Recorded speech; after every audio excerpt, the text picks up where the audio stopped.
মানে আল্লাহ জান্নাতটাকে দুই ভাগ করবেন, সমস্ত উম্মতকে দিবেন এক ভাগ, আর এককভাবে আমার উম্মতকে দিয়ে দিবেন এক ভাগ। তার মানে আমরা এই যুগের শুধুমাত্র মুহাম্মদ সাল্লাল্লাহু আলাইহি ওয়াসাল্লামের উম্মতের মাঝে যারা জান্নাত পাবে তারা একলাই অর্ধেকটা জান্নাত পেয়ে যাবে। তার মানে যদি প্যান্ডেলটাকে ধরেন দুই ভাগ করা হয়েছে, তো এক ভাগ পাবে সমস্ত নবীর উম্মত মিলে, আর এই এক ভাগ শুধুমাত্র উম্মতে মুহাম্মদী পাবে। তাহলে এটা হয়েছে আমাদের নবী মুহাম্মদ সাল্লাল্লাহু আলাইহি ওয়াসাল্লামের মর্যাদার কারণে। আমরা এই উম্মত মুসলিম উম্মাহ হয়ে, উম্মতে মুহাম্মাদি হয়ে আপনি কি সন্তুষ্ট হতে পেরেছেন? আলহামদুলিল্লাহ।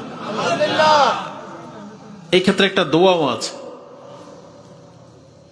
যে কোনো ব্যক্তি যখন তখন যদি বলে রাদিতু বিল্লাহি রাব্বান ওয়া বিল ইসলামি দীনান ওয়া বি মুহাম্মাদিন সাল্লাল্লাহু আলাইহি সাল্লাম নবিয়ান আও রাসূলান, যেটাই বলেন, নবিয়ান আছে এক বর্ণনা, রাসূলান আছে, আর যদি বলেন নবিয়া ও রাসূলা তাতেও চলবে, যে আমি আল্লাহকে আমার রব হিসেবে পেয়ে সন্তুষ্ট, আমাদের ধর্ম দিন ইসলাম পেয়ে সন্তুষ্ট, এবং মুহাম্মদ সাল্লাল্লাহু আলাইহি ওয়াসাল্লামের মতো একজন ব্যক্তিকে রাসূল হিসেবে পেয়ে আমি সন্তুষ্ট।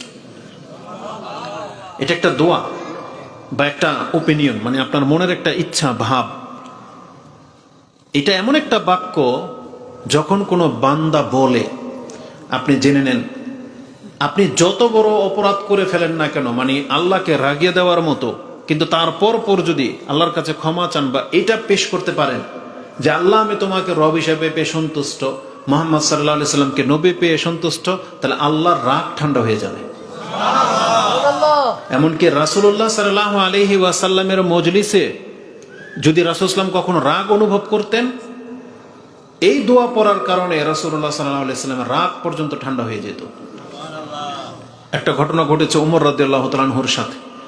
তিনি একদিন তাওরাত নিয়ে আসছেন, তাওরাতের একটা কপি, রাসূলুল্লাহ সাল্লাল্লাহু আলাইহি সাল্লামের বৈঠকে তিনি তাওরাত পাঠ করতেছেন, আর এই দিকে রাসূলুল্লাহ সাল্লাল্লাহু আলাইহি সাল্লাম মওজুদ, উপস্থিত। আবু বকর রাদিয়াল্লাহু তাআলা আনহু দেখলেন যে রাসূল সাল্লামের চেহারা রাগে লাল হয়ে যাচ্ছে, কিন্তু কিছু বলতেছেন না, আর ওমর রাদিয়াল্লাহু তাআলা আনহু তাওরাত থেকে কয়েক লাইন পাঠ করতেছে। এটার উদাহরণ যেমন এমন, ধরেন এখানে একটু আগে যিনি ছিলেন বিজ্ঞ, আমাদের ওস্তাজ তুল্য বা বিজ্ঞ আলেম, উনি বসা আছেন আর আমি নিচে বসা। এখন ওনাকে রেখে যদি আমাকে আপনি প্রশ্ন জিজ্ঞেস করেন, এটা কি মানাবে? মানাবে না। আর উত্তর যদি আমি দেই, এটা মানাবে?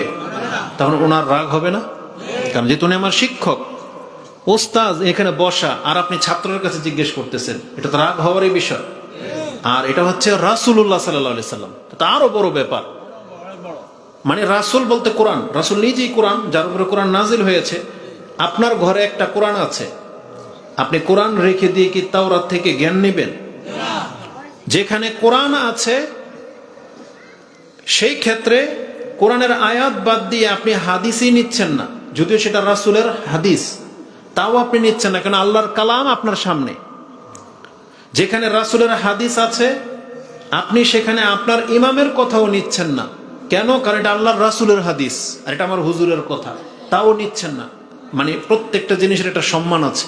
কোরআনের সম্মান সবচেয়ে বেশি, তারপরে হাদিসের, তারপরে আমাদের ইমামদের লিখনি কিতাব, তারপরে আমাদের বক্তব্য।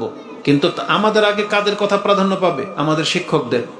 আমাদের শিক্ষকদের চাইতে বেশি প্রাধান্য পাবে কাদের? যাদের হাদিসের কিতাব, যারা পূর্বের বড় বড় আলেম, যেমন ইমাম আবু হানিফা রাহিমাহুল্লাহ, ইমাম শাফি, ইমাম মালিক, ইমাম আহমদ ইবনে হাম্বল, বড় বড় প্রসিদ্ধ যারা আলেম ছিলেন, তাদের চাইতে প্রাধান্য পাবে কাদের কথা? সাহাবায়ে কেরামদের কথা। আর সাহাবায়ে কেরামদের চাইতেও প্রাধান্য পাবে রাসূলুল্লাহ সাল্লাল্লাহু আলাইহি সাল্লামের কথা। আর যখন আল্লাহ কোনো কথা বলবে তখন আর দেখা দেখি নেই, কারণ তার উপর আর কেউ যেতে পারবে না। তো যেখানে রাসূল সাল্লাল্লাহু আলাইহি সাল্লাম বসা, আর সেখানে তিনি তাওরাত থেকে কিছু পড়তেছিলেন, রাসূল সাল্লাম অনেক বেশি রাগ করলেন। যখন ওমর রাদিয়াল্লাহু তাআলা আনহুকে আবু বকর রাদিয়াল্লাহু তাআলা আনহু ধমক দিলেন, তখন ওমর রাদিয়াল্লাহু আনহু তাকিয়ে দেখে যে বাস্তবিকই রাসূলুল্লাহ সাল্লাল্লাহু আলাইহি সাল্লাম অনেক রেগে গেছেন। তখন তিনি এই দোয়াটা পাঠ করেছিলেন যে রাদিতু বিল্লাহি রাব্বান ওয়া বিল ইসলামি দীনান অবি মুহাম্মাদিন সাল্লাল্লাহু আলাইহি ওয়াসাল্লাম নবিয়ান। এটা বলার পরে রাসূলুল্লাহ সাল্লাল্লাহু আলাইহি ওয়াসাল্লামের রাগ ঠান্ডা হয়ে গেছে। তাহলে এটা এমন একটা বাক্য যেটার মাধ্যমে আল্লাহ সুবহানাহু ওয়া তাআলা সন্তুষ্ট হয়ে যান, আমাদের নবী মুহাম্মদ সাল্লাল্লাহু আলাইহি সাল্লামও তিনিও সন্তুষ্ট হয়েছেন।